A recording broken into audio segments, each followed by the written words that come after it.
Hey future millionaires, welcome back to my channel. It's your girl Ellie, aka Ellie Talks Money. I am so excited to bring you guys another video today where I'm going to talk to you about 5 of my favorite ways to get startup capital into your business. Listen, I know you guys want to start these businesses. I know you guys want to scale to 6 and 7 figures.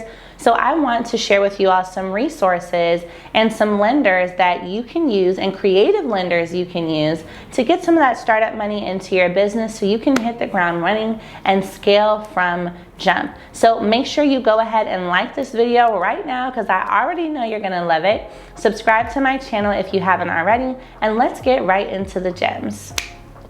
All right, future millionaires, welcome back into the video. So let's dive right into 5 ways and lenders that you can get some creative funding into your business.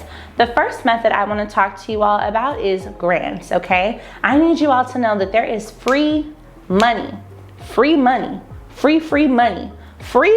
out there that you can put into your business in the form of grants. These grants can come from grants.gov.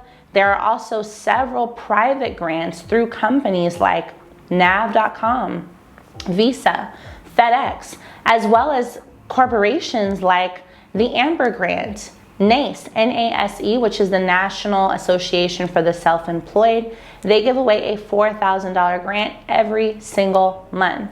So many different options. I'm gonna make sure that you guys have the list of grants. What you're gonna do now is text grants to 310-564-0065, and I'll text you right back with the link to my list of 500 grants. That way you can start to sort through and see what you qualify for in your state as well as nationally. So the best way for you to apply and get approved for grants, specifically if you want to apply for government grants, you're going to want to have a DUNS number. Now, of course, you need an LLC, an EIN, a business bank account, and a business website, but you're only going to need a DUNS number specifically as it relates to applying to government grants. So don't be discouraged if you haven't gotten a DUNS number or received yours yet. You can still apply for these corporate grants that I'm telling you about, even without one. Amazing. So now we've talked about grants.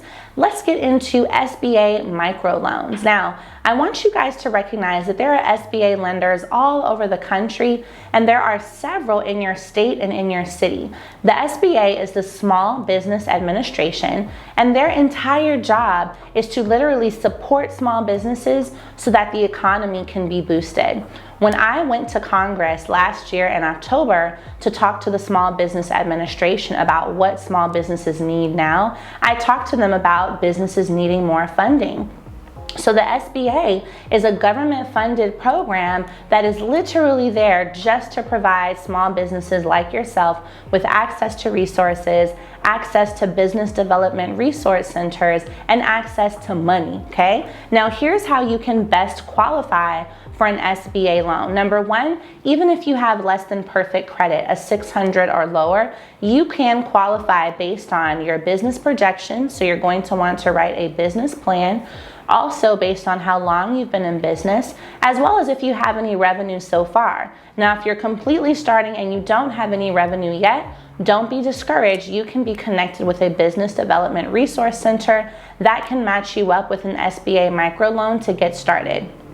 In addition, NAV's match program, which I will link down below, and I told you guys about it in another video. Once you sign up with nav.com, they match you up with lenders, including SBA lenders, based on your credit score, your business, your industry, and what you project to make to give you that startup money you need to fund your business from the beginning. So the SBA is an absolutely wonderful resource, and I want to give you guys a tip here. When you get in with the SBA the first time and you receive a loan, it's so much easier for you to get follow-up loans after that because of the simple fact that you've already been approved once. So it's like having a great relationship with a bank. When you make your payments and when you do right the first time, they will give you funding a second, third, and multiple times after that. So now let's get into number 3, which are inventory loans. So I want you guys to recognize that as a new business, when you are going to be going into e-commerce, let's say, and you need funding for inventory, you can get a loan to help you purchase that inventory, and your payments are based off of when you start to make sales. So essentially the agreement you make with those companies is that they fund the inventory. So they're not giving the money necessarily to you directly. They're buying the inventory, and then your payments come out of as you start to make more payments to them. Now, there are so many inventory loan companies throughout the country. So what I want you to do is Google search inventory loans plus your state or plus your city, and you'll generally be able to get one with a good interest rate. They're not looking too much into your personal credit because, again, it's based off of you being able to make your payments off of the sales that you make.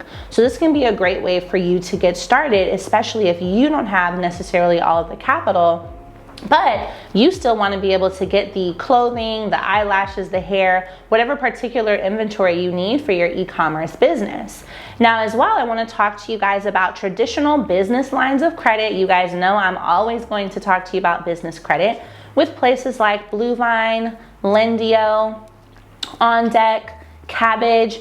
These are some amazing companies that you can qualify for a business line of credit with, even as a new business. Now, in order to make this happen, you're going to need your LLC, of course, your business bank account, your EIN, and you want to have your account for at least a month so they can see that you've been in business. Something else that also helps to push your application over the edge is to have a social media profile and to have a business website.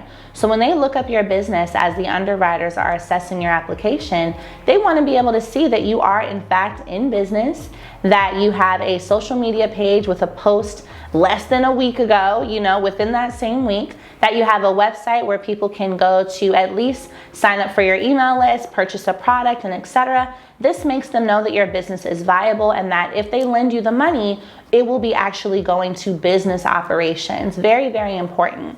Now, as well, when you apply for these lines of credit and they ask you what you're going to use the money for, I would avoid saying that it is startup money.